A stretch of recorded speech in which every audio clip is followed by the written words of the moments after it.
Today you will hear the testimony of Patricia. She is almost 4 years into the spousal sponsorship application process. My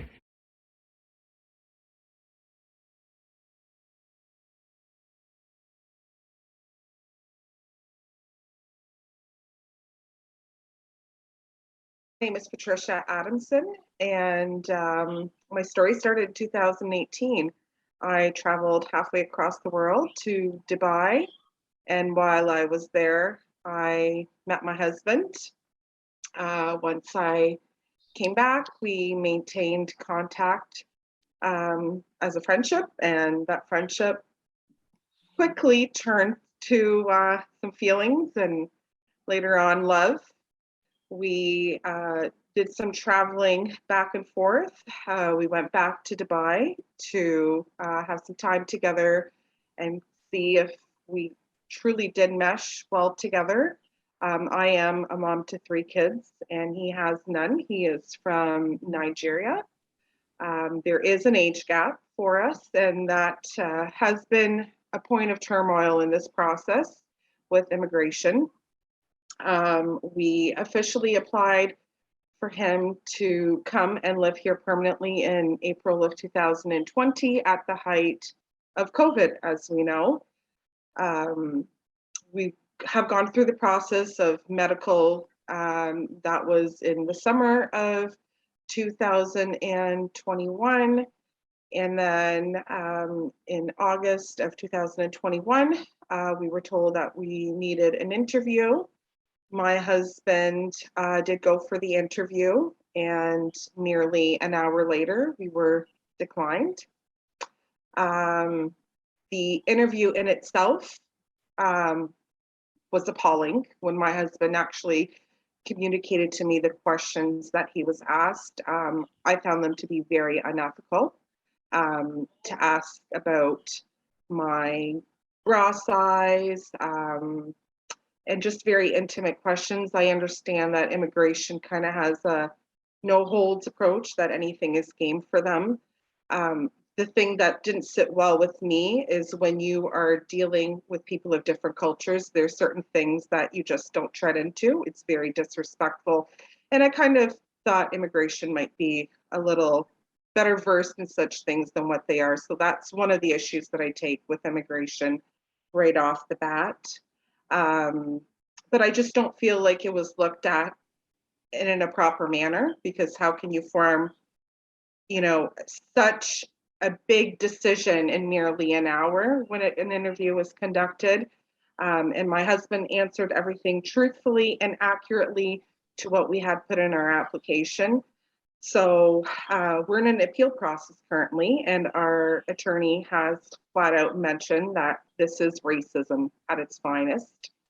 So that's the part that's very hard to swallow, because I'm at the point where I don't feel proud to be Canadian. If this is how our Canadian immigration works, it's a failure, and it's obscure, and it's very appalling. Those are my 3 sentiments right there with it.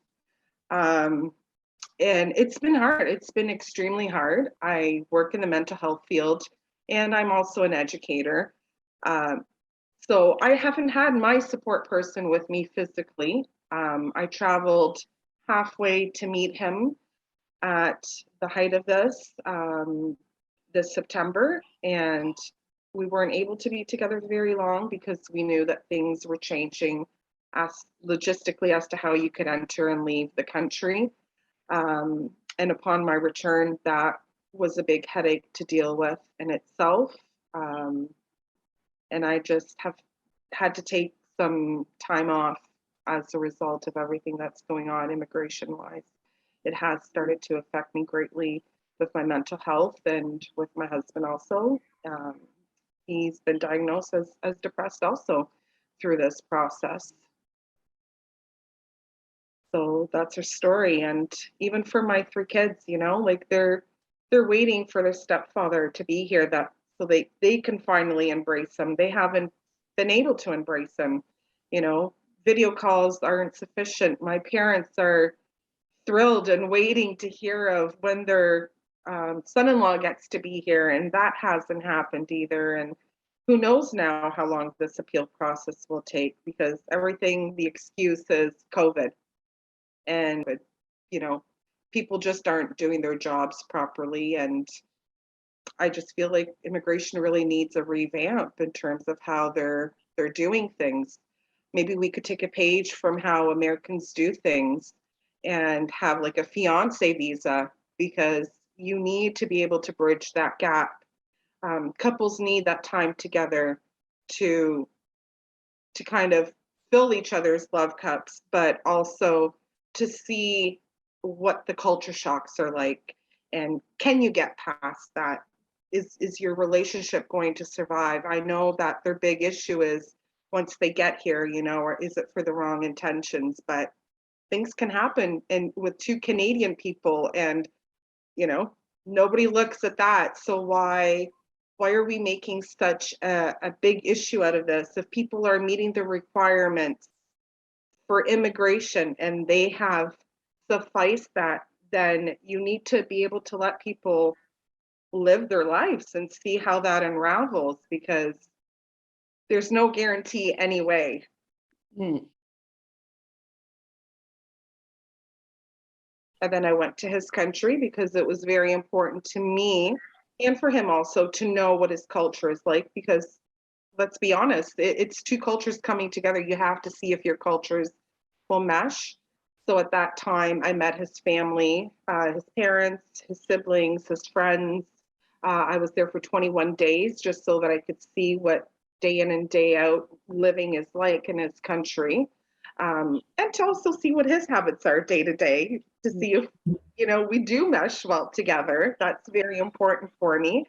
And I've got 3 kids, so I needed to know that he would be a good fit into our lives, because he wouldn't just be marrying me in essence. I'm a package deal with my children. Well, it's greatly impacted our life. There's been other things that I would have loved to have accomplished and done financially that I haven't, because this has been the priority. Is when you meet the person who you love and you want to spend the rest of your life with, that becomes your goal, is to reach that end of bridging that gap and having them with you. So of course my financial resources are going to go first and foremost to us being able to travel together, or now with an appeal process, that's quite an expense in itself. And I've got kids who are getting older, and I have to, prioritize where my money is going to, and that sort of thing. I'm going to say in excess of $35,000 by the time you look at traveling expenses, insurance, hotels. Just our appeal process now is almost $15,000 by the time everything is said and done. So it is quite expensive. No, I even think of it for my husband and I.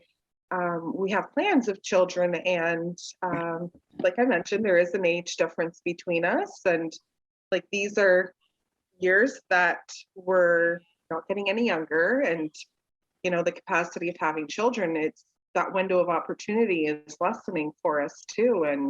And I think about it, we have a checklist, and it's like if you've submitted everything and you have satisfied that checklist, then, and if there isn't anything that's omitted out of it, or you have found that is not truthful, then yes, refuse them. That's understandable. But if they have satisfied everything, then where does our immigration have the right to put their own feelings into it? This should not be a feelings-based thing. It should be factual. You've submitted all the proof. It's there. It's an approval. That's how it should be. Now, because I am an admin in that WhatsApp group, that they satisfied everything, and yet their marriages are starting to fall apart. You can never know 100%. And I don't think that they should be really there as playing God. It should be as a gatekeeper You satisfied this, you're allowed to go through. You haven't satisfied this, then provide us the proof. This is or racism into it. There should be no tolerance and no allowance for that at all. And it is happening.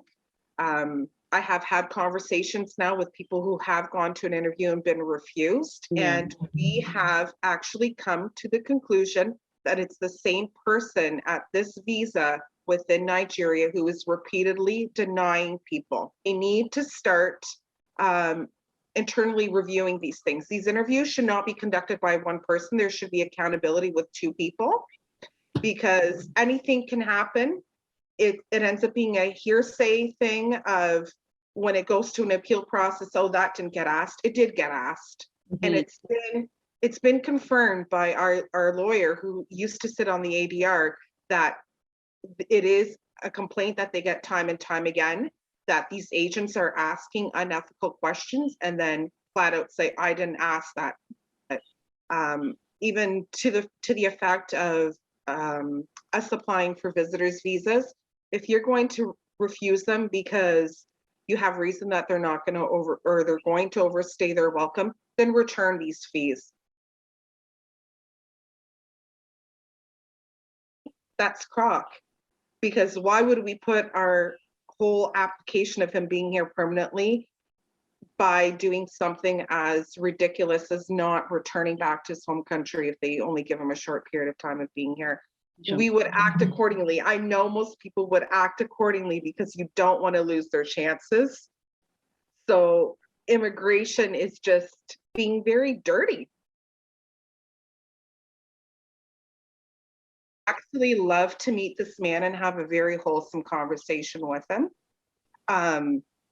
because my parents were immigrants at one point, and this gets me a little emotional. I strongly know that the people who come in as immigrants value everything that it means to be a permanent resident and eventually a Canadian citizen, and knowing that the immigrants are the ones who do the most with their lives, because this is such a blessing, and it's a double-edged sword. So they're looking at it from the vantage of there's somebody who's using you to get into the country, but in the same sense, it's somebody who has found love across the pond, but also wants to make the best life for themselves with their spouse. And that really needs to be looked at for what it is, not for these hidden agendas, because we're coming up to 4 years. That's a long time for somebody to have a hidden agenda when, that's what they're insinuating here. So yeah, I feel very passionately about it.